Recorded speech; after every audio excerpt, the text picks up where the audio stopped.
Let's start, or better, let's continue, because what we are talking now, it's linked with the topic of nation. So with the conference of Alejandro Quiroga, our idea when we thought about this international conference was to try to break like the structure only to have like a speaker. So if you take a look to the program, you see now that every morning or afternoon there's like a topic, nation, gender, or science, with a keynote speaker that is he or she is not a member of the Arenas network. And then like a round table with different experts and researchers that they are part of the Arenas network to try to go deep in this topic, no? And try to also offer some of the results of the research that we are doing and we have done in the last 1 year and a half. So the idea is to have like a mix between like intervention, academic, traditional, if you want, intervention, and the debate. So to make like in a way that is trying to be more dynamic. So I introduce the researchers that are today here with me.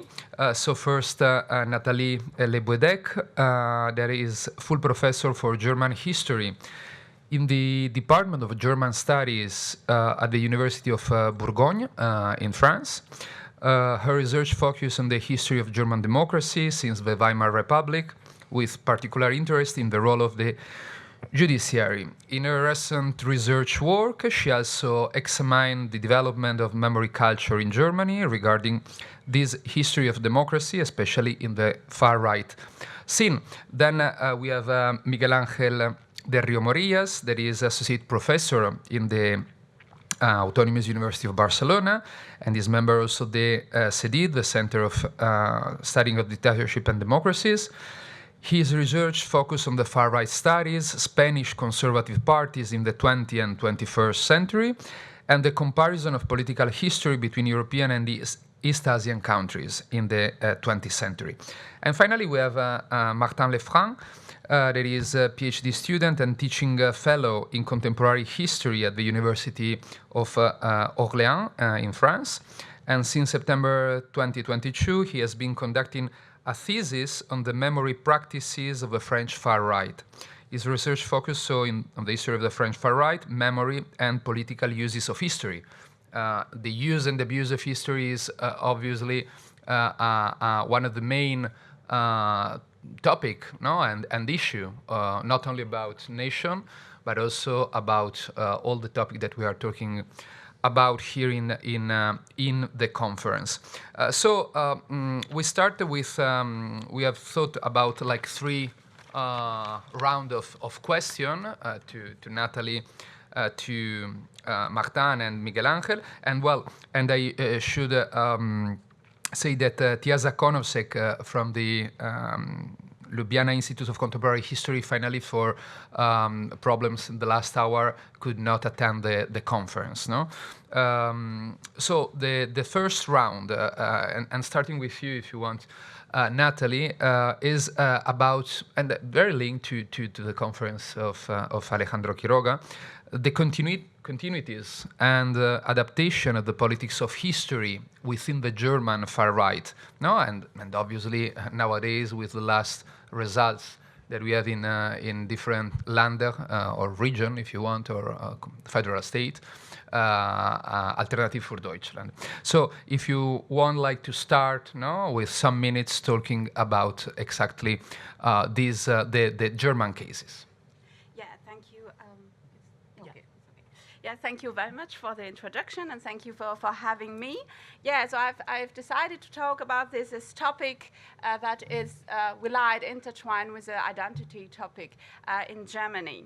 So since 1945, the strategy of German far-right stakeholders has always consisted in producing counter-narratives to challenge the memory consensus that gradually took hold in the Federal Republic, especially regarding the National Socialist period and the Holocaust, and that has become part of the German identity, of the identity of the Federal Republic. And over the past years, there have been some noticeable developments. Firstly, the social media have provided the new space and new opportunities to challenge the official memory culture in the public sphere beyond far-right media and publishing houses that already existed. And one can see an increasing activity of far-right stakeholders on this field, and especially of the AfD, Alternative für Deutschland, on which I will focus in this first part. And secondly, one can observe some interesting adaptations of the produced narratives, and I will briefly outline two key aspects here. So the first aspect is that we can see a shift from overtly historical revisionist discourse to the promotion of a positive narrative about the national history. And that's the official line of the Alternative für Deutschland.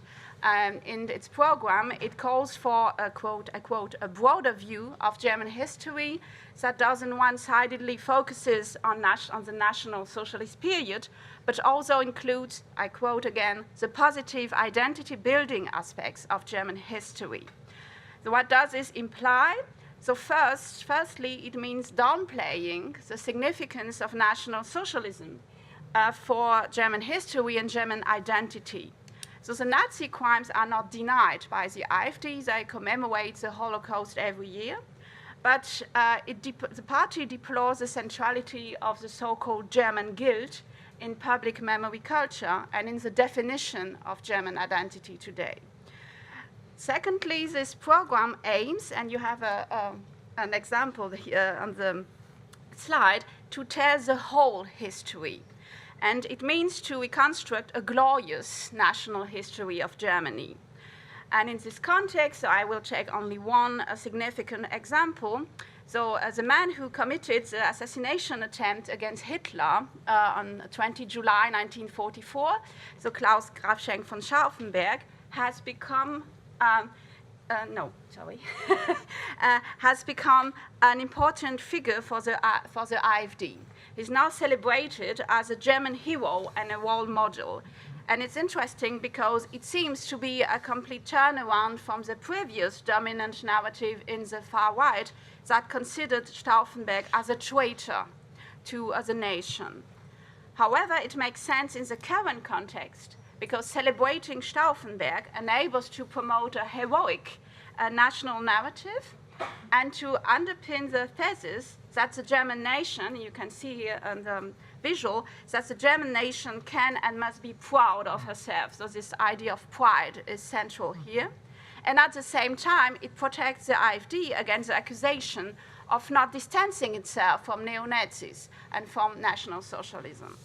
It is also a way to appear as a guardian of a truly national German memory, as opposed to the left and its alleged anti-German orientation, because the conservative position of Stauffenberg have been regularly criticized on the left of the political spectrum, and it's also a way to build bridges with the conservative. Second aspect that I want to outline, would be the next slide, is that the AfD has in the past years systematically tried to appropriate the legacy of key moments of German, in history of German democracy. So we could mention here the 1848 revolution, and especially key moments of the history of the German Democratic Republic. So you have the uprising of 1943 that failed against the communist regime, and the so-called peaceful revolution of 1989. And both events are interpreted as fights for freedom, justice, and unity. Unity is really important here. So why is this new strategy? Of course, it's about self-legitimation and conveying some kind of respectability by using very consensual historical references. But those references are exploited to discredit political opponents, so that means the traditional parties and the current government, by drawing more or less explicit parallels between then, so dictatorship and persecution of political opponents, and now. And you have some examples there, and the core message of these statements, more or less explicit, is today it is again necessary to fight for freedom, and again the country is divided, and by the current government and by the by the old parties, as they qualify them. So these parallels are historically completely inconsistent, because you can compare the Federal Republic of today and the German Democratic Republic. But they make sense ideologically and strategically for the AfD, because in doing so, they manage to recycle some essential features of extremist narratives since the 20s and give them a democratic facade, I would say.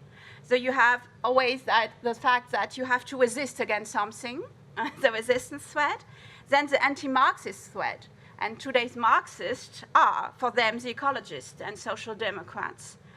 Third, the confrontation between the folk, the people, and the system, the government, the authorities. And last, and I will conclude after that, the national threat, because it always reminds that democracy, national identity, and national sovereignty are intertwined. And to conclude, a difficult question to answer is what's the impact of this strategy? And it seems that it has been effective, at least at the margins, and that they could capitalize on the experiences of former East German citizens and on their disappointments after reunification to mobilize parts of this electorate. And the COVID crisis created a favorable context for this. And reports from staff members at memorials in Germany also indicate that the boundaries of what can be said or not said about German history are indeed slowly shifting, and that is the main goal of this strategy, to push these limits. But of course, a lot of stakeholders or the institutions, civil society, political education are determined to counter these attempts to reshape this narrative and assessments about German history. So, thank you. Many thanks, Nathalie, and we go now from Germany to Spain. And Miguel Ángel, you work on the concept of the anti-Spain, no? That I think is really interesting, no? So Alejandro before talks about the enemy, no? The enemy, the threat to the nation. In the case of the anti-Spain, I think it's interesting starting now to try to develop the origin, no, and the adaptation or updating of this concept throughout the contemporary times in the case of Spain. Okay, thank you, Stephen. The origin of main meta-riff of anti-Spain concept can be traced back to the 19th century, where the soul of Spain nation is discussed and shaped around some core ideas by intellectuals and politicians such Menéndez Pelayo. These core ideas were reactionary nationalistic Catholicism, tradition, illiberalism, and the worship of the Spanish Empire. This anti-Spain represents all enemies of Athens stated above, represents all the Enlightenment and Republican values. During the Second Spanish Republic, the Republican government was interpreted as a symbol of the anti-Spain, represented in Marxism, anarchism, liberalism, feminism, laicism, or independence movements against the unity of the fatherland, for example, in Catalonia or Basque Country, among others. At that point, Francisco Franco was interpreted as the savior of Spain against the communism and against the anti-Spain, represented by the Second Republic.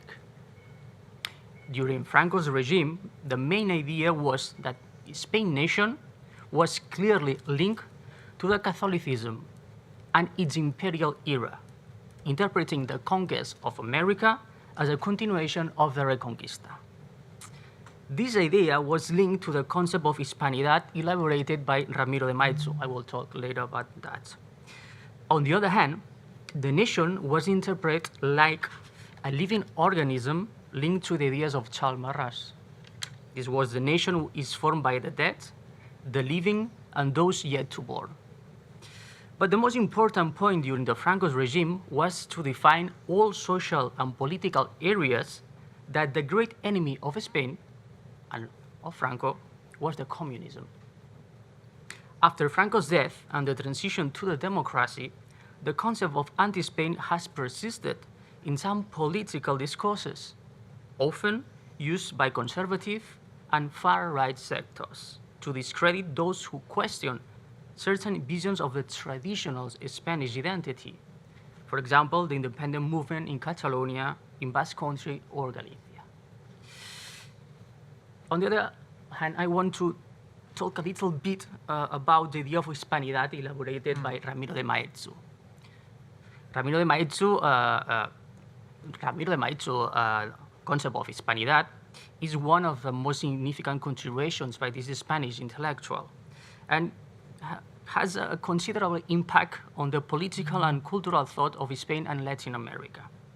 Maeztu developed in this idea in his work Defensa de la Hispanidad, where he offered a new interpretation of Spain's historical legacy and its role in the world.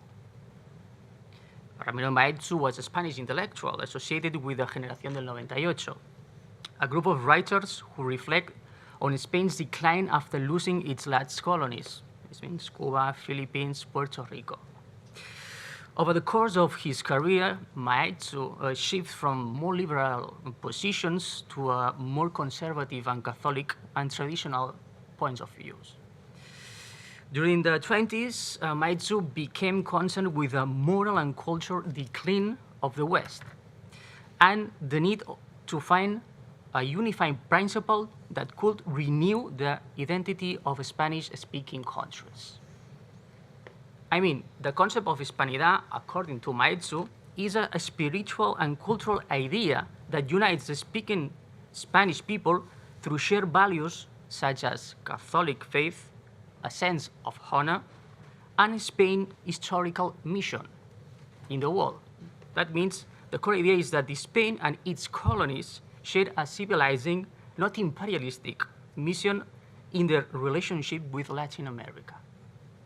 Finally, in this idea of Hispanidad, the modern liberalism and materialism are seen as threats to the values of Hispanidad.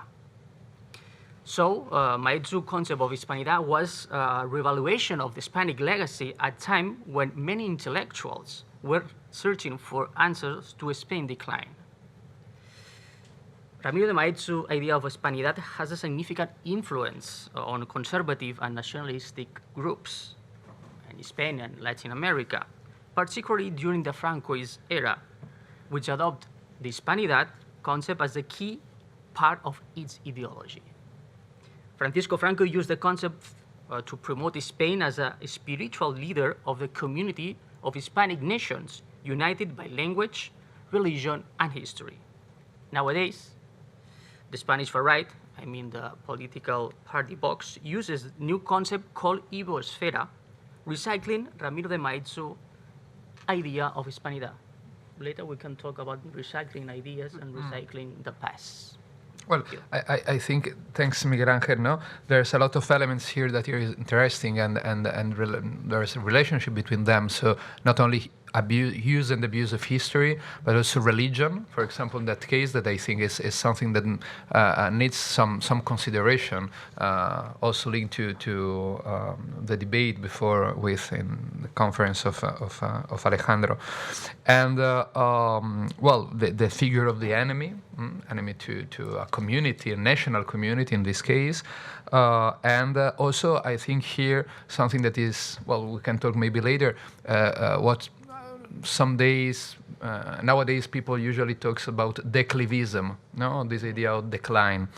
But going now to France, no, in France we'll have the most important far-right parties of the new wave, no, since the 70s, 80s, so the Front National, no, or Rassemblement National nowadays.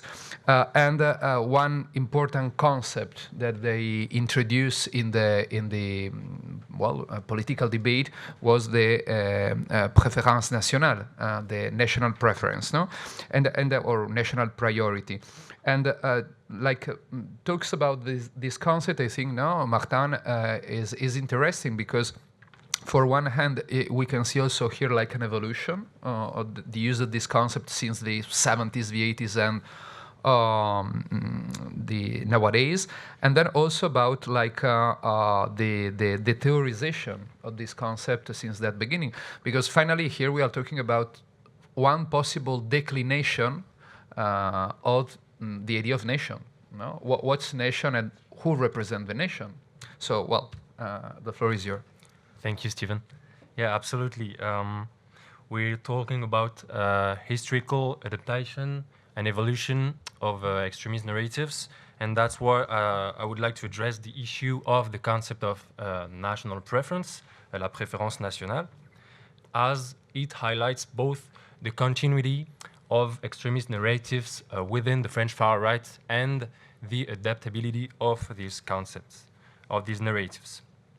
The concept of national preference is based on a narrative about non-European immigrants claiming their arrival in France and in Europe is linked to open borders, to high salaries, to a generous welfare system, and to the fact that it is allegedly easy to obtain French citizenship. In this narrative, however, immigrants are portrayed as having no intention of integrating the national community, and to deal with them, European countries should re-establish blood law and limit access to social benefits for non-citizens. This narrative, it became a political concept in the 1980s. As you can see on the board, in 1985, Jean-Yves Le Gallou, who's a philosopher from La Nouvelle Droite, the New Right think tank, he wrote a book in which he theorizes the concept of national preference, la préférence nationale. It's national preference response to immigration. This book, it was intended to serve as a political platform, both for the right and the far right, but Le Gallou's theories got very little echo in mainstream right parties, so he turned to the largest far-right organization in France, the Front National, led by Jean-Marie Le Pen. At that time, the Front National was on the rise, and it adopted the national preference concept as it appeared less openly racist than some of its other slogans, such as La France aux Français, for instance, which means France for the French. And the concept lent the party a veneer of legitimacy, as it was developed by an intellectual. Actually, national preference became the main ideological hallmark of the Front National, and its election platform advocates the re-establishment of blood law and the limitation of social benefits to French nationals of French descent. This narrative was central to the speeches of almost every Front National's officials, such as Bruno Maigret, who was the party number 2 in the 90s.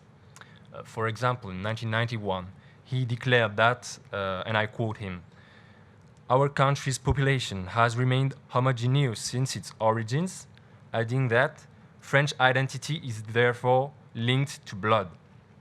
This perception of a nation based on blood is at the heart of the national preference narrative. And it is no coincidence that Bruno Maigret comes from the New Right think tank, just like the inventor of the national preference concept. In 1997, His wife, Catherine Maigret, she became the mayor of Vitrolles, a city in southern France near Marseille, and her town council implemented a stipend for all children born to French or EU parents. So this is a discriminatory policy, and this stipend was later found to be illegal, and she was condemned to pay a fine in 2001.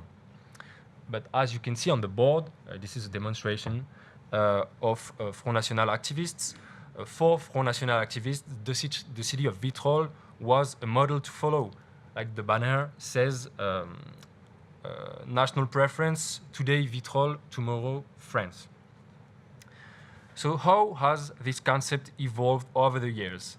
I believe the national preference shows a good example of how extremist narratives adapt to new contexts. In 2011, Marine Le Pen, the daughter of Jean-Marie Le Pen, she arrived at the head of the Front National, and she wanted to present a softer image of her party. For this reason, she believed that the concept of national preference had become too controversial, but she couldn't abandon it.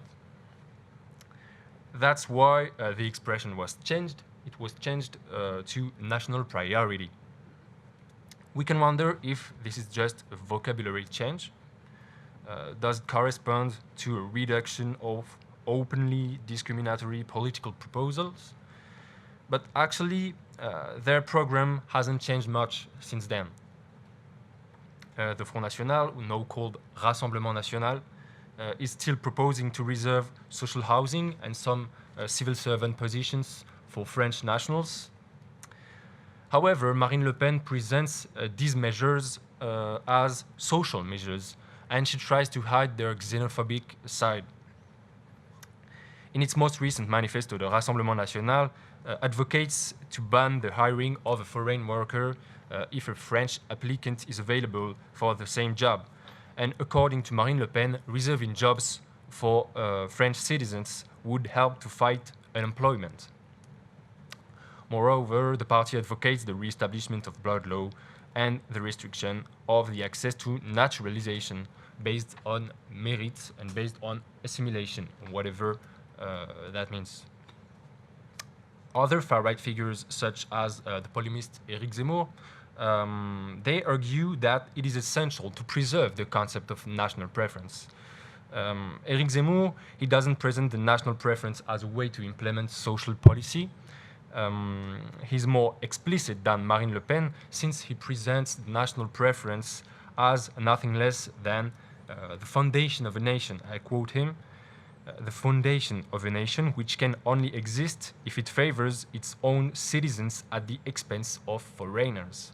So according to him, the survival of a nation depends to its ability to implement discriminatory policies that favors French nationals over foreigners. And his speeches are seen as highly radical in France, and that allows Marine Le Pen to appear less extreme by comparison.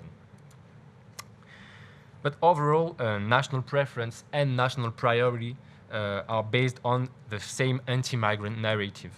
The leaders of the Rassemblement National, they still consider immigrants as the main threat to national cohesion, and they claim that migrants arrive in France because they are attracted by its generous welfare system. And in the end, the ideas addressed by the inventor of the national preference concept, Jean-Yves Le Gallou, they are still the ideological basis of the French far right. And in recent years, for his part, Jean-Yves Le Gallou, he has shifted from the concept of national preference, instead promoting the European preference or civilizational preference, and that shows it is indeed non-European immigration that poses a problem for the far right. Well, thanks, Martin. I think there's also here a lot of elements now that is interesting also to try to analyze transnationally, no, not only well, in the French case, in the Spanish one, in the German one, or others. No, for example, first something that also yesterday in the dialogue between Sira Rego and John Subirats more or less was touched. That is like the strategy, no, the Overton window for one sense to like, but finally is the cultural fight, no, to reach the cultural hegemony. And is linked, for example, in the cases of France now, and the shift from preference to priority of Marine Le Pen to la dédiabolisation, la dédemonization. No, try to well, seems less radical finally. But then also at the end there's two other questions that I think are interesting. One is the shift that now from the group of La Nouvelle Droite, no, Les Galous, De Benoit, etc., is from the biological racism of the inter-warriors of fascism, National Socialism, to well, the ethno-pluralism or ethno-differentialism. That is, I think, one of the main points. No, and then maybe with you and in the second intervention we can also say something about that. And finally, I think here there's also another interesting point, that is, well, nation is linked to citizenship, and so who is part of the national community and who have the right to be a citizen in a nation state. So finally, now the difference between the ius sanguinis or the ius soli. For example, nowadays in Italy, there's a debate about the so-called ius scholae. So if you go to school, maybe after we can let you be Italian. No, but finally, I think the point is here. No, well. Going back to Germany, so Nathalie, you explained this use of history by Alternative für Deutschland, but finally there's also other party less important nowadays, no, in terms of votes in Germany, in the far and extreme right, that also they use the past or try to write again the history of German, and there's some difference there. And then I think also was really interesting when in the first intervention you talk about the people, the concept folk in Germany, that is linked also to that. No, we are the people. What is also the importance of the concept of folk, because it's not exactly pueblo, peuple, or people. There's some difference. So if you can say something about that, I think will be crucial. Yeah, thank you. Yeah, I wanted to address this topic because we talked this morning already about the connections between conservative and national conservative and far right, and because the strategy of the Alternative für Deutschland is to appear as a respectable conservative party, and in Germany, historical revisionism is a key point to decide if a party is extremist or not. So, of course, there are many common points that are illustrated by the two visuals you see there. All stakeholders, as far-right stakeholders, try to appropriate the central national figures, and Martin Luther, for example, is a good example. Hitler and the Nazis already instrumentalized Martin Luther. The second point is really the focus on the East Germany's history. So here's a picture of the very famous picture of the uprising of 1943, and that's really a common thread, and in connection with the anti-Marxism, that is really a strong common point since the 20s. A significant difference lies in the assessment of National Socialist crimes. So you have radical organizations such as Junge Nationalisten, so it's the youth organization of Die Heimat, formerly NPD, National Democratic Party, or Die Rechte, so they don't shy away from publicly defending Holocaust deniers, for example. The AfD doesn't do that. And the visual on that would be the next slide. The visual on the right commemorating Dresden's bombing, 1945, is typical of the persistence of a narrative that since 1945 reverses the perspective and denounces the crimes committed against the Germans, with the word bomben Holocaust, so Holocaust by bombing. So it's not a word that you will find by AfD members. And conversely, the most radical far-right stakeholders don't celebrate Stauffenberg and the assassination attempt against Hitler. They are still traitors from their perspective. Similarly, for neo-Nazi groups, the National Socialist Germany is still the reference. For the AfD, it would be the Kaiserreich, so the German Empire in the 19th century, that appears, I quote, a tweet, the best Germany ever, when Germany was the place to be, I quote again, and a nation-state model triumphed. And this narrative gives a very idealized, I would say, revisionist vision of the Kaiserreich as a success story that downplays, if not completely ignores, key issues like anti-Semitism, nationalism, and colonial policy. And this is really striking in the papers that the Desiderius Erasmus Foundation, so that is an AfD-affiliated foundation, published to 2021, so 150 years after the foundation of the empire.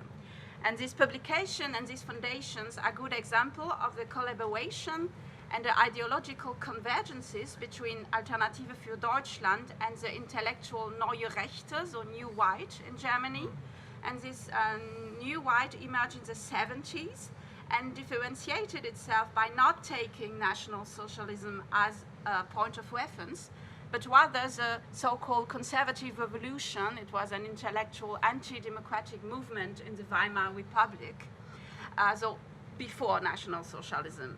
And it's no coincidence that New Right stakeholders have tried to appropriate Stauffenberg for some time, because as a Christian, an army officer, and I would say an aristocrat, Stauffenberg embodied these national conservative elites who were highly skeptical of democracy before Hitler. So in this respect, the celebration of Stauffenberg is really, really ambivalent, and we can see that. But what I want to insist on is that despite these differences, the boundaries are very, very blurred. And the radical statements of a man like Björn Höcke is at the head of the AfD in Thüringen, and statements of the lead candidate for the European elections, Maximilian Krah, about the SS, regularly remind of how blurred these boundaries are. And we always have to distinguish between the strategic considerations to appear as a respectable party, to reach conservative voters, and what they may really think. And one last point to illustrate this ambivalence, and I will come to the folk concept. So what do the dates 1848, 1943, and 1989 have in common from this perspective of the New Right? So first, the symbiosis between democracy and national identities. They really insist on, democracy is only possible when there is national sovereignty. And the role of the folk, so the key role that the folk, the people, played in these events. But in doing so, they are intentionally blurring the boundaries between folk as demos, so the democratic, the sovereign people, and ethnos. And they always underline that in the 19th century, a deutsches Volk, so German people, was understood as a community based on language and origins. And similarly, the East Germans tend, so it's more or less explicit, to be presented as the better or the more authentic Germans, because East Germany remained preserved from foreign elements, from immigration. And there is, I would say, there is a very fine line between reconstructing a positive national narrative and a folkish narrative, I would say, that excludes not only whole parts of the history, because the Weimar Republic has no space in this narrative, and a narrative that also excludes parts of the German population in this history. And this ambiguity of folk, I will talk about that in the third part too. I think it's really specific in the German language and regarding German history too. Peuple français has not the same connotation, for example. It's really interesting, no? And I think also here you touch other two elements that more or less, well, some of them we perceived before. One is I think this well, de-diabolization, but finally it could be looked as a strategy as the so-called dog whistle politics, no? So to say something, but not explicitly. So who want to understand because they know what you are talking about say, okay, you are cool, I'm agree. But other people say, oh, well, it's not exactly like a reivindication explicitly and so on. So I think also is another point because finally is linked to, finally is extremist or not? What is extremism nowadays in the discourse, in the narratives, in politics? And the second point that is now the links between nation and empire. That for European country is really important. And here I think also Miguel Ángel, when you talk about before the concept of anti-Spain, the idea of the Spanish Empire is crucial, no? And before you just at the end say something about the concept of Iberosfera that Vox nowadays use like to talks about like a so-called Spanish community between Iberian Peninsula and South America, Latin America. And I think here is interesting like to say something more about like the recycling, the concept of anti-Spain nowadays by Vox and the far right in Spain. Yes, I think the key words to understand that question is the idea of recycling the past and the construction of the others. So who belongs to the national community and who doesn't? We can introduce here the concept of in-group and out-group. It's something we've been working together with my colleague Sergi. So we talk, the in-group will be represented by the good Spaniards. In Spanish we say españoles de bien. And the true patriots, defender of the traditional national concept. Here we can find different groups, as Vox, which is the most important Spanish far-right party born in 2013. Some parts of the People's Party, illiberal movements, neo-fascist groups, far-right thinking tanks, for example, Disenso, or ultra-Catholic movements as Haz de Oír, among others. The out-group will be represented by the bad Spaniards, the betrayers of the fatherland, the enemies of the nation seeking its destruction. Here we can find different groups as the socialist government and their allies, peripheral nationalism, Catalonia, Basque Country, feminism movement, the LGBTIQ+ movement, the globalism and the multiculturalism powers trying to erase the sovereignty of a Spanish nation, such as the institution of the European Union, we call Euroscepticism, the communist movement, and the ecology movement. Here, in this slide, we can see represented these ideas. The true Spain, represented by Vox, throwing to the trash the enemies of Spain, the anti-Spain, Catalan independent movement, LGBTIQ+ movement, left political movement, feminist movement, among others. But in this slide, we can see also other picture with a similar idea, recycling the past. Here we can see the ideas of cleaning the nation in a Francoist propaganda. Here we can see Franco's soldier sweeping the floor of the nation. There we can find the enemies of Franco, the anti-Spain. This is Marxism, anarchism, politicians, liberalism, and free Mason movement, among others. So in that point, Vox resurrect the idea of anti-Spain prevalent during Franco's regime. We can say that they are recycling the past and making a trivialization of the fascism. However, the party led by Santiago Abascal introduces new elements or enemies, such as feminism, multiculturalism, and globalism. As we say, according to Vox, the Spanish nation is necessarily linked to the Catholicism and its imperial era, interpreting the conquest of America as a continuation of Reconquista, and the Spanish historical mission in the war. In this narrative, Vox uses the nativism and ethno-nationalism as a tool to expand Islamophobic ideas and reject the immigration and refugees. under the concept of the Great Replacement, the end of the welfare state, or the dissolution of the Christian national values. Yeah, this is for me also very interesting. No, that poster of Vox in the last election of 2023, where also a crucial element is the United Nations 2030 agenda. No, that is also interesting. Not to make some consideration about. Then, Martin, before you explain now this, the concept, the theorization of national preference, and like the transformation, updating to national priority, is central in there, no, in the enemy of the nation in the case of France, but not only in France, immigrants, and so. Maybe no, it's interesting not to go a bit deep in that the construction of the threat, the immigrants by the French far right, since the 70s until nowadays. Finally, yes, absolutely. Hostility towards immigration has a long history in France, and it is also linked to this idea of a nation as a living entity.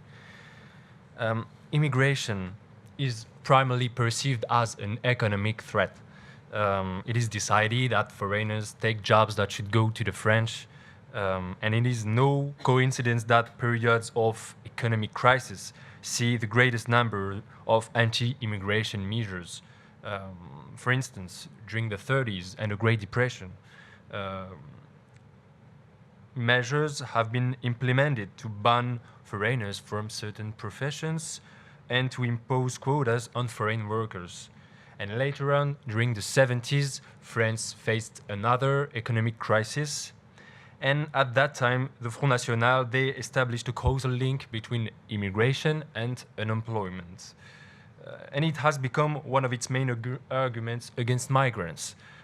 As you can see, that's what this poster is all about.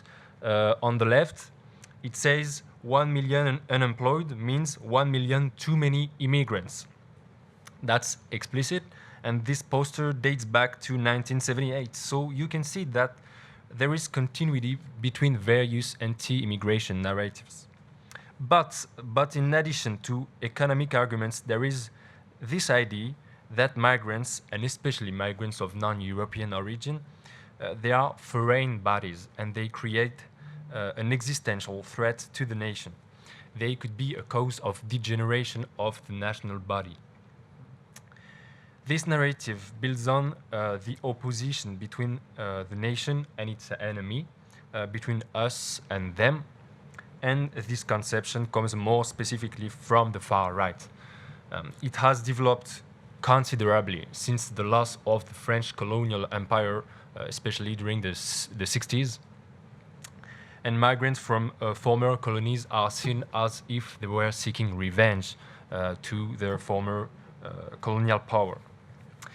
Some French activists were even predicting a civilization war in the years to come, like the writer Jean Raspail. You can see on the board in 1973 his bestseller Le Camp des Saints, which means the Camp of the Saints. It described a migratory submersion of France by migrants from India. And this novel was used by far-right thinkers and activists who tried to theorize the idea of a migratory submersion that would threaten the survival of the white race. And this is not just happening in France. Just a few years before Jean Raspail, for instance, in 1968, the British politician Enoch Powell gave his famous Rivers of Blood speech, in which he predicted an ethnic war in the UK if the government did not put an end to immigration. Nowadays, this obsession with the loss of national identity is still shared by the French far right, but with some variations.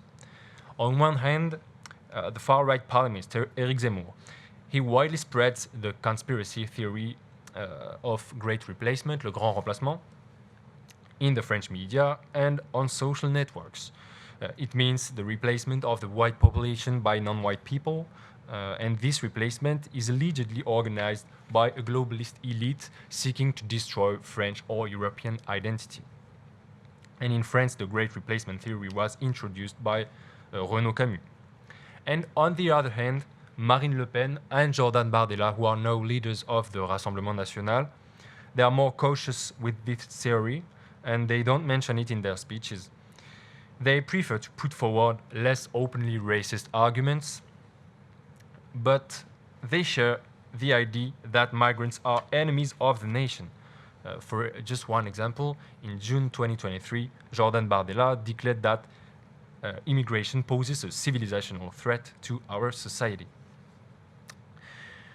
The fact that this kind of narratives is spreading in French society has real consequences. The framing of immigration as a civilizational threat seems to encourage militant action from far-right activists. I would like to mention the Crépol case. Maybe you heard about it. It took place in southern France last November. So here it is. During a village festival, a fight broke out, and a 16-year-old man, whose name was Thomas, he was stabbed to death. And this event provoked national emotion. The name of the accused was published in the press, and since his name was not of French origin, the far right portrayed the murder as a consequence of migrant presence in France. Several anti-immigration demonstrations were held in different cities, and they tried to win public support by playing on emotion. Back then, you could see these posters in French cities, like on the right, it says, Thomas, 16 years old, killed by barbarians. And above all, 18 neo-Nazis tried to start a riot in the neighborhood of where the accused came from. And this echoes other anti-migrant riots that took place, for example, in the UK or in Ireland in the past few months. And each time the riots are linked to an incident, such as a crime, that is attributed to immigration. And for public opinions now, the connection between immigration and insecurity has become clear, even though we live in increasingly peaceful societies. So this shows just how serious the consequence of anti-migrant discourses can be.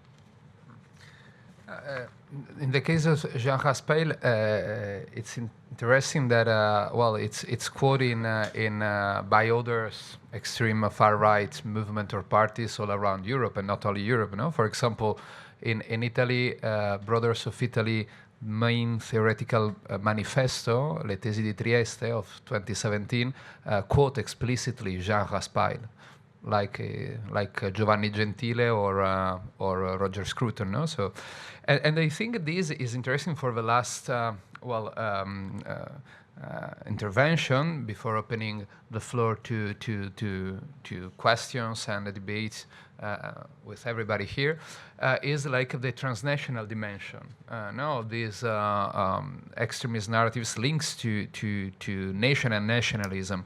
And also, finally quoting also Zemmour before Martin, you feel something that is linked to white supremacism, for example. That is something really present nowadays. And then also, just before, maybe you in the other intervention, the shift from, or a so-called shift or a partial shift from nationalism of only one nation to like a pan-Europeanism, or a European nationalism from Western country nationalism, if you want, the white supremacism. So, Nathalie, we can start with you now, this last intervention, trying to see now in the case of Germany, not only the links with older German narratives, but also what we can find links to transnational narratives.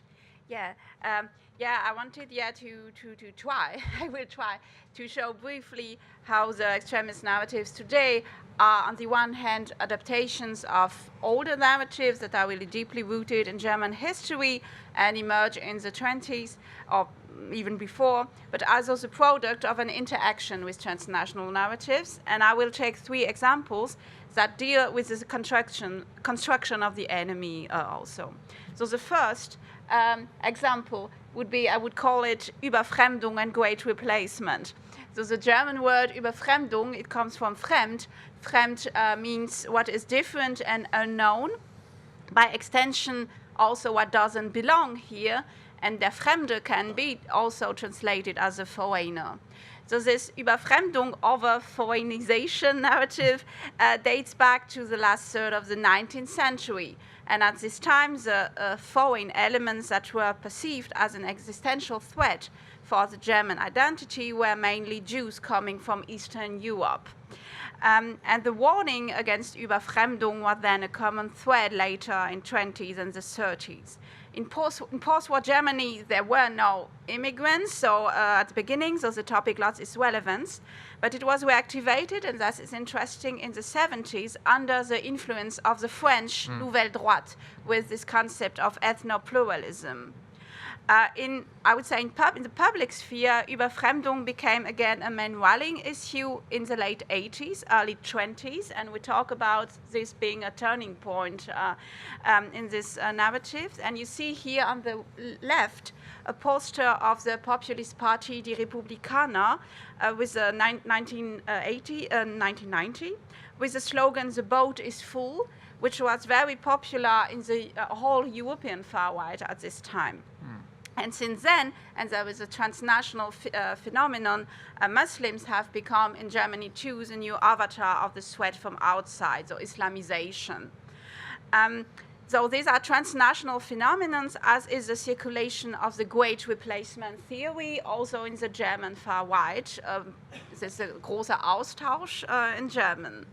But the persistent use of the word Überfremdung, as you see it on the right, through time and throughout the whole German far right, is a thing very significant because it shows that the current narratives are rooted in this tradition and that this history includes also National Socialist ideology and a biological conception of what is the Volk and what are the Die Fremden. So this comes to the fore, for example, when Björn Höcke warns against the risk of a Volkstod, so it means the death of the German folk through the replacement of the German population. And one could also assume that adopting the rhetoric of great replacement, remigration, also enables to avoid words that would be considered as too Nazi-labeled, I would say, like Umvolkung or other words. The second example would be the anti-Marxist narrative that can also be traced back to the interwar period.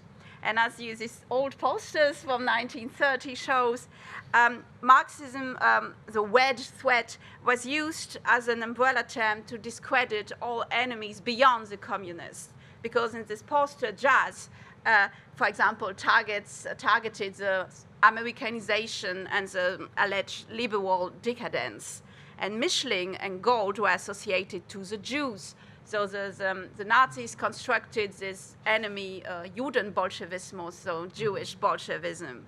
And this feature remains significant in the Cold War, lost after that its mobilizing potential, but has now regained its role due to several reasons. The battle around the legacy of the Cold War and German Democratic Republic, but also the context of this cultural war against the so-called gender woke ideology, which in part of the far right is considered as a form of cultural Marxism. And this is, of course, a transnational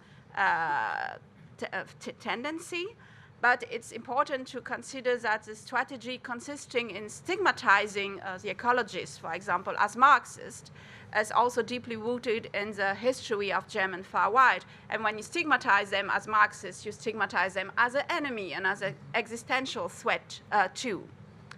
And the last example would be this confrontation between folk and system and establishment of the world changes.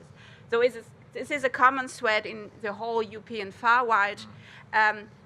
the same is the case for the self-portrayal as a freedom fighters. So in the interwar period, National Socialists already claimed to be the only one who truly represented the folk and who will give the folk the power back.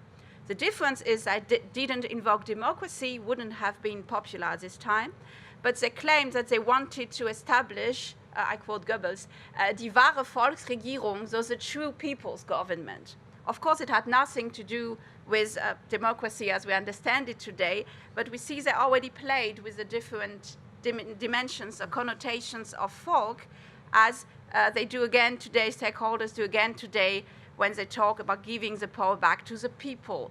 And these ambiguities are obvious on this Pegida poster. So Pegida, this movement against this so-called alleged Islamization of Europe. And you see, here is the folk. Yeah, okay. You have to listen to the people, and they have they have the rights to be listened to, and they have their voice.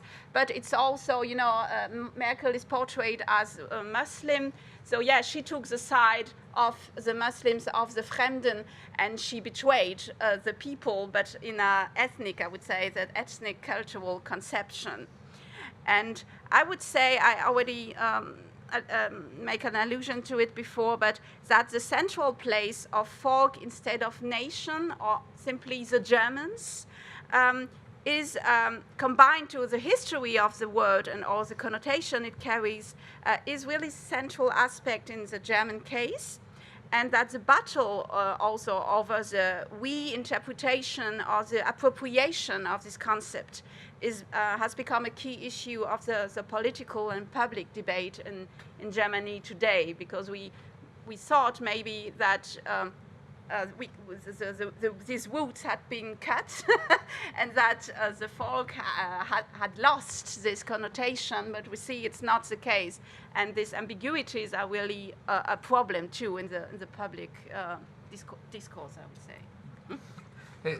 I think you took, and I completely agree about freedom fighters. No, they consider themselves the far extreme right leaders, but also militants, like the truly defenders of freedom, of speech, of everything. No, and what is interesting, I think, here is something maybe to make some consideration in the debate or whatever, is about the ability that the far right. The right and the far right had to appropriate the concept of freedom.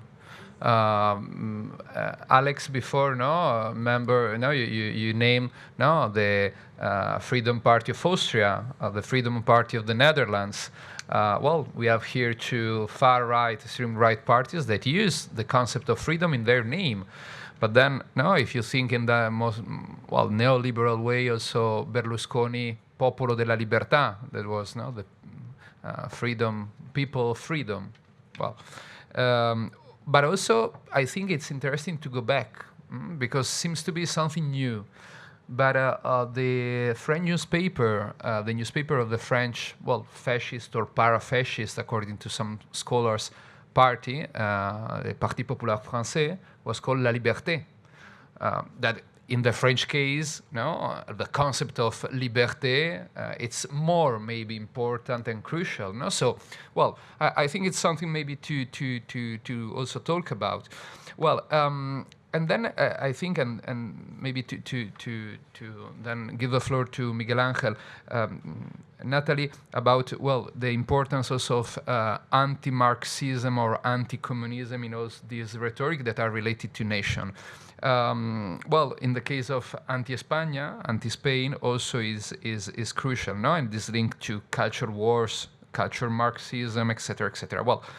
Miguel Ángel, giving the floor to you, and so trying to go deep after the German case to other European similarities, maybe in this case from the Spanish one. Okay, yeah, sure. Here I take some ideas of Nathalie about anti-communism and cultural wars. So we can point out shared elements of the extremist narratives across Europe. For example, anti-communism. You said communism and freedom. Communism and freedom. Ayuso, the president of the Community of Madrid, said, communism or freedom. So we have to remember this quote. In 2024, the term communism has significantly expanded to include not only the economic position, but also a wide range of progressive ideas that represents maybe the work culture, that's become the core culture. This concept is now as cultural Marxism, and it's presented as a mortal threat to Western nations and cultures, equating it with maybe Islam as an essential denier, the enemy. The second idea was the culture wars, and I quote another leader of Vox, the Spanish far right, Espinosa de los Monteros. He was a Vox deputy of Vox in October of 2021, said, "Without cultural wars, there is no nation that thrives." I think it's important, this quote. I think the struggle for controlling the narrative is important to tracing the journey of the discourses on the historical formation of nations. In this case, each nation creates its own history and legends to define what it means to be a true Spaniard, a true French, or a true Italian. The another idea that I think is important, that's the gender ideology. The concept of gender ideology, it's often used in a conservative and pejorative way by the conservative movements and the far-right groups to criticize and oppose the advancements and ideas promoted by the feminist movement, the LGBTQI+ rights, and progressive social policies. The term is often employed to suggest that these movements are imposing a radical and harmful redefinition of traditional gender roles and family structures. I think there's a table about gender, and they will talk more about that term. Another idea, I think, we talked in my the first intervention, was the recycling the past. I think recycling the past here, we can point the concept of the anti-nation and the uses and abuses of the history, as we explained the term of anti-Spain. The metaphor of anti-Spain exists before Francoism. It's been recycled, but the core is the same idea. Is we must fight for traditional Spanish nationalistic values. The main idea is that the end of the nation began with the values of the French Revolution. Many of these narratives are linked to the struggle against new theories as liberalism, socialism, and against the French Revolution values. Maybe we should explore how much the historical roots of extremist narratives are consequences or reactions to the French Revolution and Enlightenment. And finally, and linked to the concept of recycling the past, we must point out that one of the most prominent and common structure across the countries is the glorification of the past, followed by the description of a decadent and hostile present and the possibility to promise a hopeful and a better future for those considered part of the nation. To achieve this objective of glorifying the past, politically motivated historical revisionism promotes to be crucial, this element to share this cue. So I think this more or less the more important items to be these extreme right or extremism narratives. No, yeah, I think what you explain show one point that for our, I think, project, for Arenas project is crucial, and well, we try to work in different topic, nation, gender, science, but finally everything is linked. Because talking about, well, this afternoon Sarah Faris will talk about femo-nationalism, and we'll see like gender and nation are intertwined completely, no? Well, and the second point I think here, Miguel Ángel, that you point out, and it's something also crucial, is well, the reaction to Enlightenment and the values of Enlightenment and the values of French Revolution. And is, for example, I yesterday was taking a look to the, because I don't know what to do. No, I'm joking. To the Thesis de Trieste of Brothers of Italy, and there's an explicitly mention like that the values of Enlightenment and the reason destroy the nation. So in a party that is considered by a lot of people like moderate inside the far right.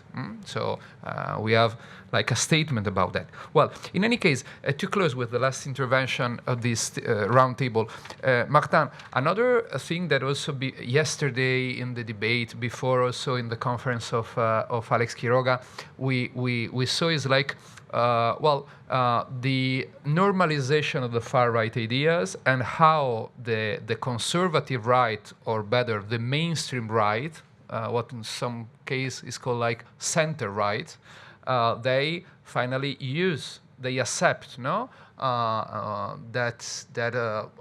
extremist narrative. So in the French case, we can see very clear this, no, about the migrants threat or the préférence nationale and so on, no, and also by centrist or mainstream right.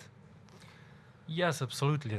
I think the French case is really interesting because in France, extremist narratives are reused and adapted, and there is the case of mainstream right-wing parties that may be sensitive to a particular worldview that is promoted by the far right.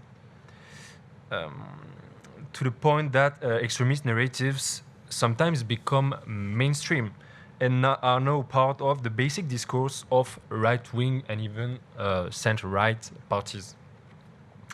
For instance, the idea of a nation as anyone living on the national soil as a citizen is generally accepted, but since the 80s, several conservative movements have tried to question it, and some right-wing governments have even implemented measures linked to the national preference concept I mentioned earlier.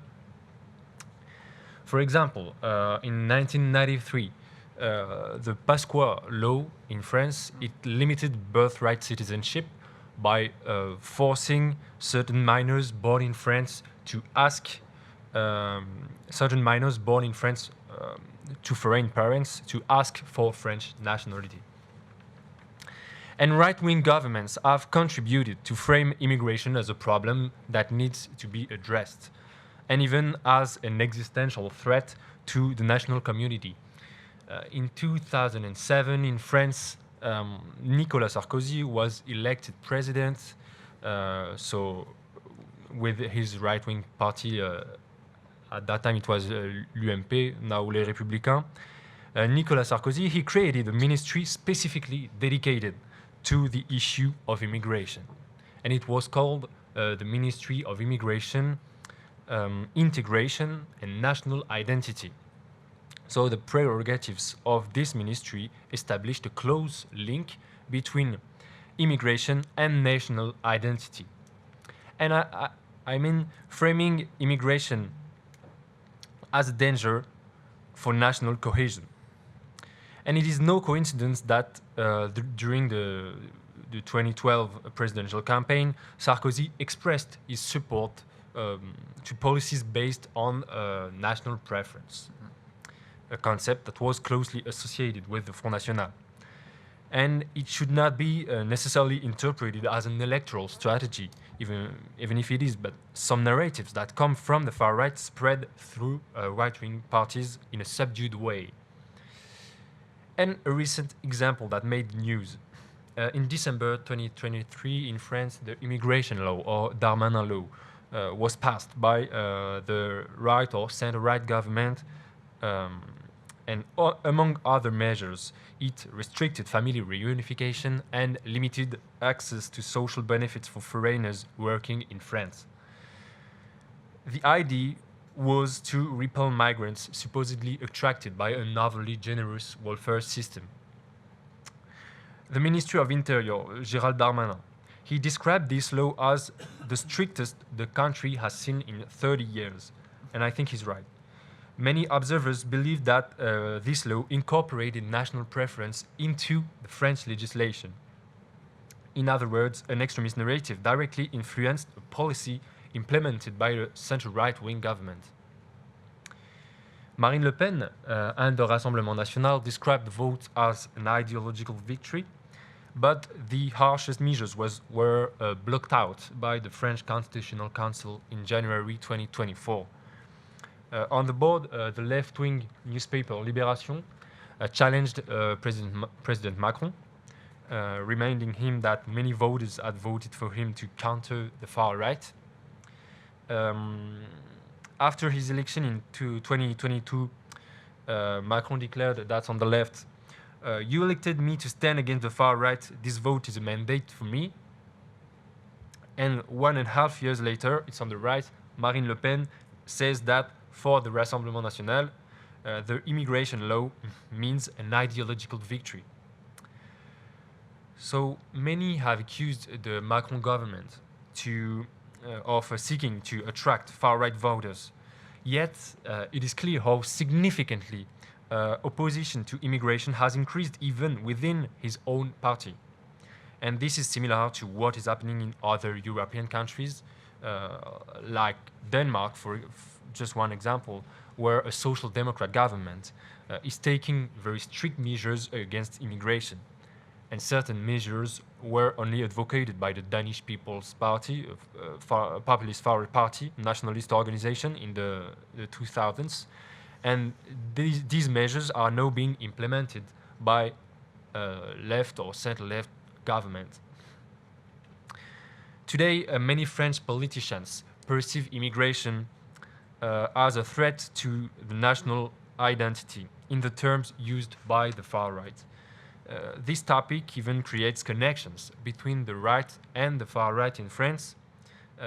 During the last legislative campaign last summer, some members of the right-wing party, Les Républicains, led by Éric Ciotti, they decided to join Marine Le Pen and to present candidates under the Rassemblement National's banner. The main thing they share is their hostility towards immigration.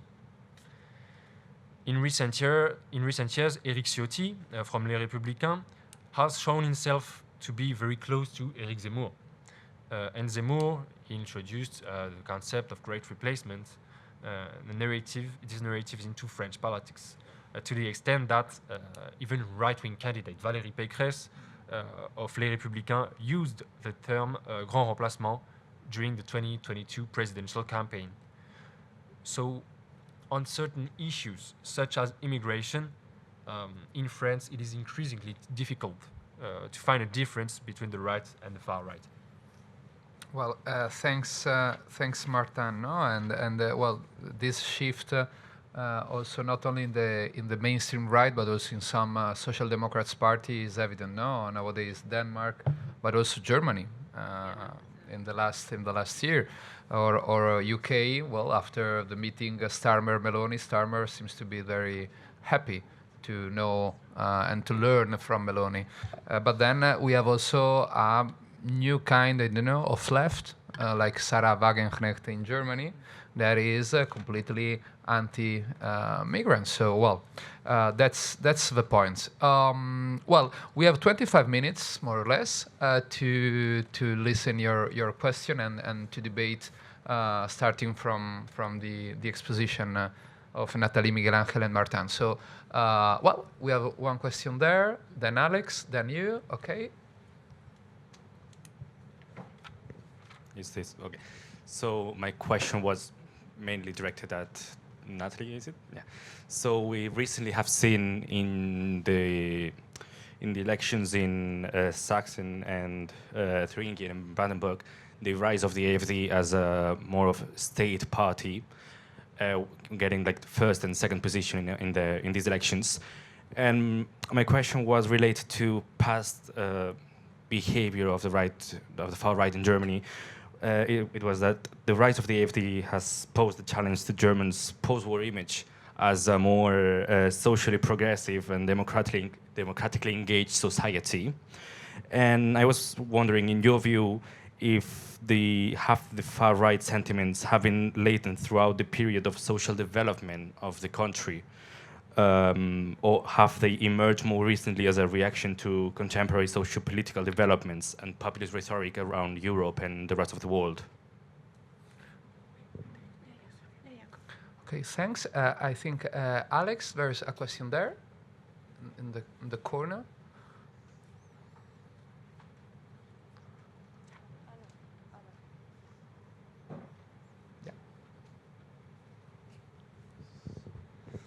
Okay, thanks for your papers, and actually I found the format quite interesting as well. So these changes. I guess I do have a main question for Nathalie, and it just caught my attention that this idea of trying to somehow reclaim the Can you speak? Yeah. reclaim, sorry, the Second German Empire by Alternative für Deutschland. And you mentioned that, well, what they have in, if I got it rightly, that democracy is only possible when there is this national identity. And then there was, I think, for the, the AfD, this idea that the starting point of the German nation state was 1871, and what I wanted to ask was how a nation state that was obviously undemocratic, that was a nation state with a high level of persecution of Catholics, socialist, but also that mainly excluded women from voting, obviously. How is that contradiction somehow navigated, if at all? Because maybe, one of the things of the far right is that they don't have to explain their contradiction, so they seem to operate fairly well. But it just, if there is someone going beyond to it, saying, this is what the Second German Empire means for national identity, and this is why we can reclaim an undemocratic political system at the time. There's a question here. Yeah, here. And then Sarah. Yeah, one question is following the Spanish case. I think yesterday there was in the news the fact that the king has not been invited to Mexico. The assumption of office of the Mexican president. I think the idea, the difficulty of Spain in recognizing what they did, the character of the empire in Latin America particularly, it's not only in the far right, it's not Vox, it goes to the royal house, and it goes beyond even to the socialists who immediately went to say, and this idea that the Spanish colonization is different from the French or the Black legend, no? They say no, because we are a community, they are our brothers, no, and not recognizing all the colonization. So perhaps one of the mechanisms of the far right really is to enter into this normalization through this entering into the banal nationalism. What is understand that? So you don't explicitly are nationalist, but everybody has to think about that, otherwise you are not really inside. And the other thing I wanted to remark is when you were mentioning in the French case this whitening of the Front National to Rassemblement pour la République, one of the interesting things is that the fact that there is somehow higher tolerance, I don't know if tolerance is a word, towards gay rights, or even the position on supporting Israel and so on. So there is a number of things where they are changing their position in order to attract more people. And in the case of this Islamophobia, no, how they are really attacking the religion, thinking that it's the women's right that are affected, while we are in our Europe, women and men are the same. No? We take maybe a first question, and then we have time if you want to ask more. No, so Sarah there, and then you have the time to answer. Yeah, no, a very quick question. First of all, thanks for this panel, which was great, very informative and really interesting. I have a question for, I think, Miguel, about, it's a curiosity really, because I think it's Miguel who spoke about the Spanish case. So my question is, you mentioned, or you or Stephen, the Iberosphere, if I understood correctly, and these references or almost nostalgia, if I understand, of the empire. This is really interesting for me in the context of some work I'm doing on colonialism and social reproduction. And specifically in this case, I was wondering if you see any gender elements in this rhetoric, because as far as I know, but I could be wrong, I'm not an expert on immigration to Spain, the majority of South American immigrants are women. And I believe the majority of these women tend to work in the informal sector, many of whom are, in fact, domestic workers, care workers. So just because of this, if this statistical data is correct, and I'm not sure it's entirely correct, do you see any gender references to these reference to the empire, ideas that these Spanish-speaking immigrants are somewhat more welcome than Arab immigrants, etc.?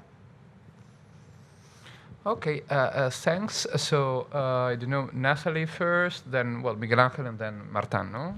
So I will try to answer quickly, even if the questions are not easy to answer. So the first question, difficult question, the reasons for the rise of the AfD. I would say, so it was, this rise began, I would say, very late when we compare to other European countries, because until 2017, there was no far-right party in the German parliament, so it was really an exception. So obviously, the immigration topic and what happened in 2015, as Angela Merkel accepted to take this 1 million refugees, played a significant role in the rise of the AfD and in the late results again. There are, of course, other reasons. I would say that since 2000, after the crisis 2009, Germany didn't suffer very much, but there was economic boom after that, but that created more social inequalities, so that not everybody could take benefit from this boom, and that the topic of social inequalities is really something that plays a role too.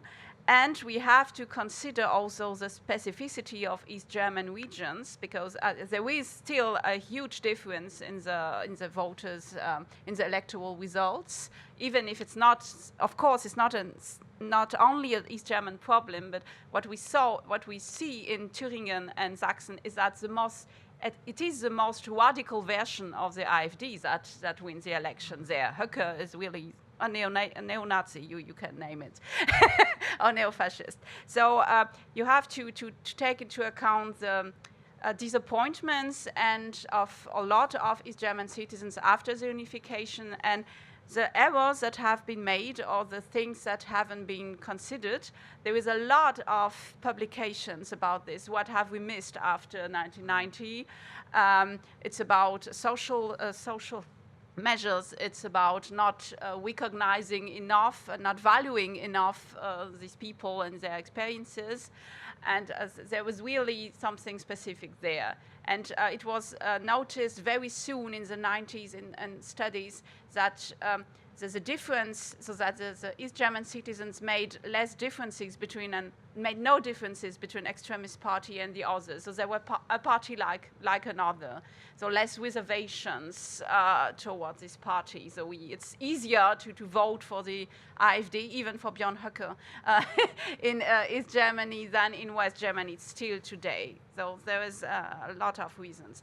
But I would say immigration, and I would say in the last 2 years, the war against Ukraine.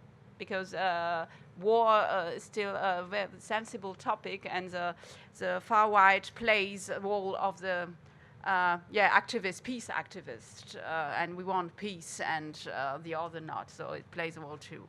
And the second question about the German Empire, yes, I would say contradictions are not a problem for the far right.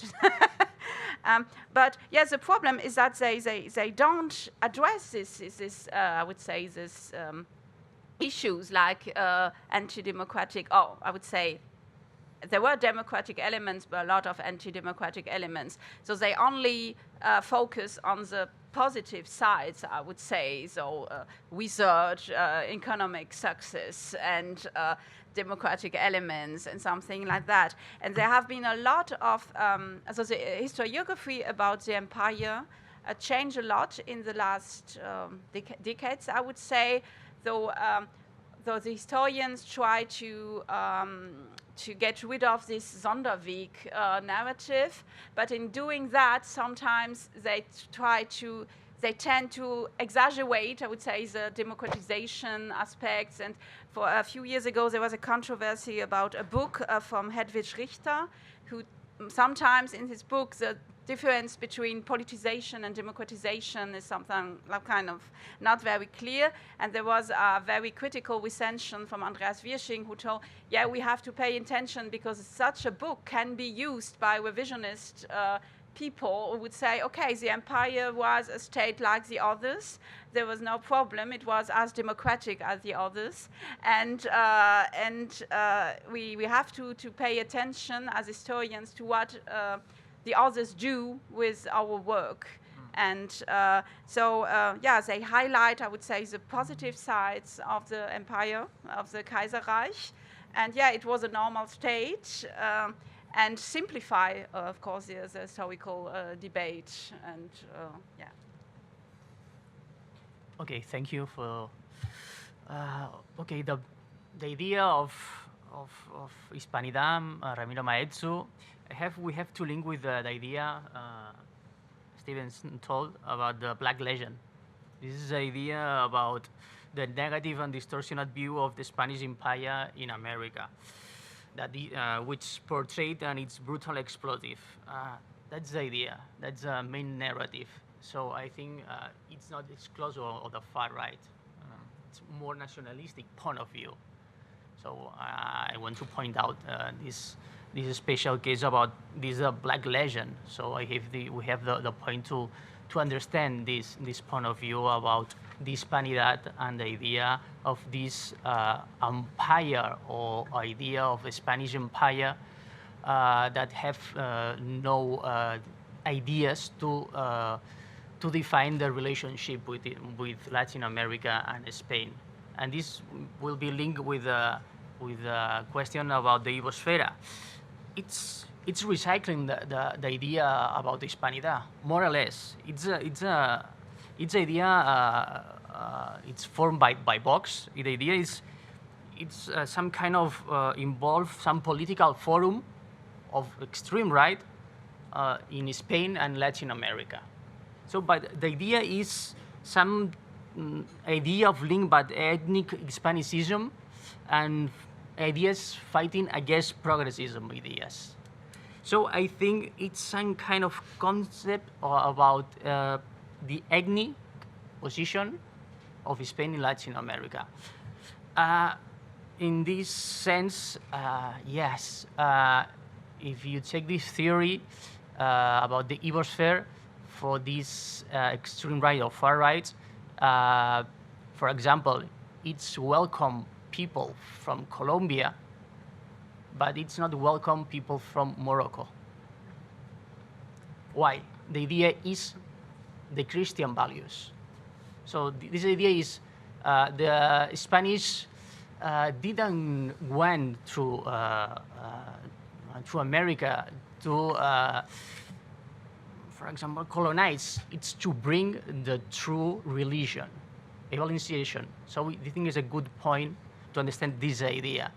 About the women, I don't have the answer about this case. It's an interesting question. Maybe I have to make a research about that. I don't have a question, but this is a crucial question. So the Ibosphere, I think it's more linked to the recycling the past and recycling the idea of Hispanidad of Ramiro Maeztu, but in the sphere of nowadays about the far right and Vox.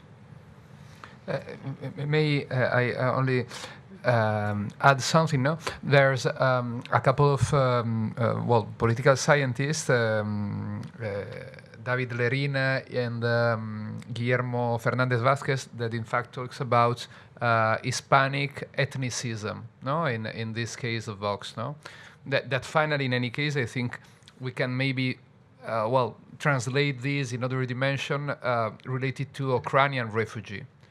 Because it's true that things are changing and depends where and when, but well, at the beginning, no, more or less all the far-right parties accepted them because white and Christian, no, to simplify a bit. Well, Martin.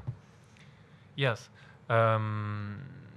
Actually, what you mentioned was the plasticity of the program of the Rassemblement National. The fact that they are now presenting themselves as defenders of LGBT rights, the fact that they shift from national preference to national priority, from Front National to Rassemblement National. But I mean, we have to consider it as part of a strategy, but I would say that the plasticity is the basis of the far right. I mean, it's maybe hard to understand when you have like a from a left point of view, from leftist point of view, because for the left the program has a real it's of real matter. You cannot shift from one idea to another. I mean, the far right is more, maybe less a program than a worldview, you know. And I mean, they adapt to new contexts, but in the end, they don't lose what is at the basis of what they think. Like this is the idea of the enemy, and the enemy is still migrants. For instance, when they say that they defend LGBT, they defend them against migrants. Okay, I think we have, 7 minutes. I don't know if, there's Jure, one question. Someone else? Yeah, Jure, please. Yeah, thanks everyone. Excellent panel. I only have one non-academic lunchtime question, actually. Okay. Nathalie, you said that in Germany, I think you said that in Germany, historical revisionism is main indicator that tells us if a party is extremist. One of the main. One of the main, and but you all addressed use and misuse of history in Spain and in France, and I think that we all agree that this is one of the common European features of right-wing parties. So I wonder, why do you think past is actually so important? I mean, I understand that to some extent it's needed to justify the decadent present, but why to bother with Stauffenberg, Primo de Rivera, Bismarck's Reich, Vichy's regime? I mean, who cares about past? We do, historians. Good question. Yeah, because I would say memory culture is part of our identity. And if you want to reshape, I would say, the identity and to impose a vision of what identity is, history plays a role. I would say in France, we all already, in France we have the expression le roman national, no? And that it's important to bring the people together, to have this common history. And when you construct a historical narrative that excludes some parts because they are not French or not German, it matters. So I would say that. I just wanted to add something about revisionism in Germany. I meant, so in Germany there's a specificity there is the office of the Federal Office for the Protection of the Constitution that classifies the parties. And the criteria to classify a party as extremist, an organization, you have historical revisionism. And the AfD is now not officially considered as extremist, but is a suspicious, suspicious object or something like that.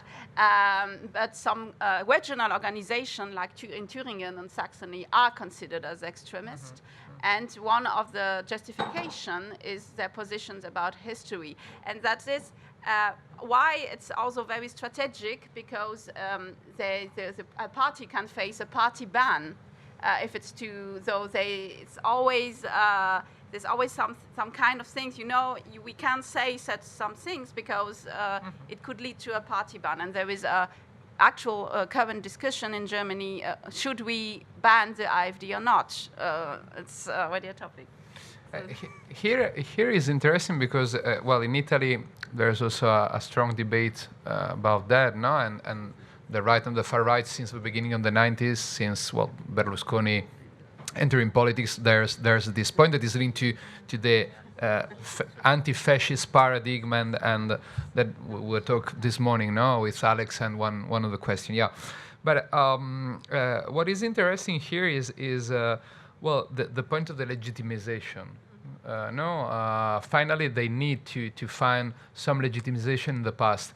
For example, also the cultural battle that Meloni government and party nowadays is doing is also to present Dante, well, when left and right didn't exist as a political concept, as one of the most important right-wing thinkers. Okay, so maybe, well, it seems to be funny, and it is finally. But you see now this, well, they need to find something in the history, in the past, and finally because this is linked to the roots of the nation and the national community, no, in my opinion. So, no, if and that's the reason they conceive nation as a living organism, they need to find these roots, and history is one, not the only, but one of the place where they could find these roots that permit them, also to have like a legitimization, and so to be accepted by the mainstream in some way. But well, I think it's a debate about that. You're not agree? But no, but yeah. Say. Yeah. I don't know if there is no. Yeah, there's a question here, maybe. Yeah.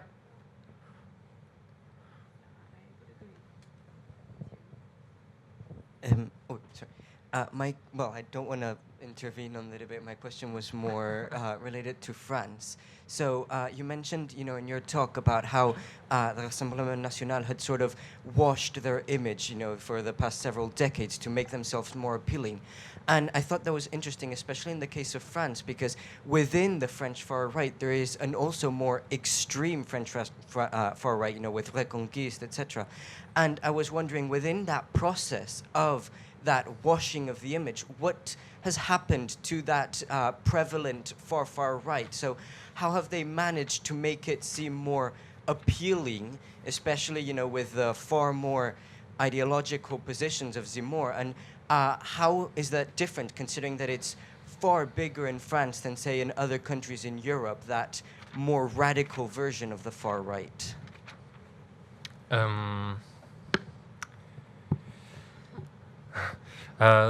I mean, the Front National, when it was created in 1972, it was already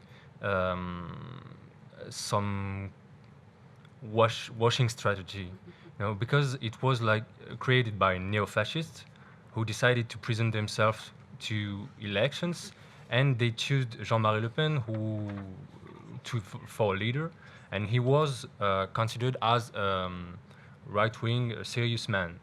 And I mean, during all of its history, the Rassemblement National has seen on its right, the creation of several very radical organizations. I mean, Zemmour is only the last example. But before that, for instance, Bruno Maigret, I mentioned during my speech, he created the MNR party, who tried to present itself to the elections. And I mean, all of these attempts have failed. And even Zemmour, during the last legislative campaign, Zemmour and his party, they only made like maybe 1% or something like that. He's almost disappeared. And his closest associates, they came back to the Rassemblement National. So the Rassemblement National has this ability to present itself as softer party, not radical anymore, and to welcome very radical personalities. I would say it's the same in Germany. What happens in Germany now is that the AfD tries to be more socially acceptable, I would say. And because there are some positions that would be too radical for conservative voters, and they need the conservative voters. And they took voters from, in East Germany, for example, from the NPD, also now the Heimat is now, I don't know, less than 1%, and these people were attracted to the AfD, and you have to wash your image and to try to give a respectable image. The problem is that in the case of the AfD, it's really difficult because there are really very radical people like Höcke and other who shows that this strategy has its limits. Well, it's time to have a lunch. So thanks everybody. Thanks to Martin, to Miguel Ángel, to Nathalie, and to all of you. We come back in 1 hour and a half at 3 o'clock for the gender session this afternoon, and we will start at 3 o'clock with the conference of Sarah Faris, The Normalization of Femo-Nationalism in Europe. So hope to see you there.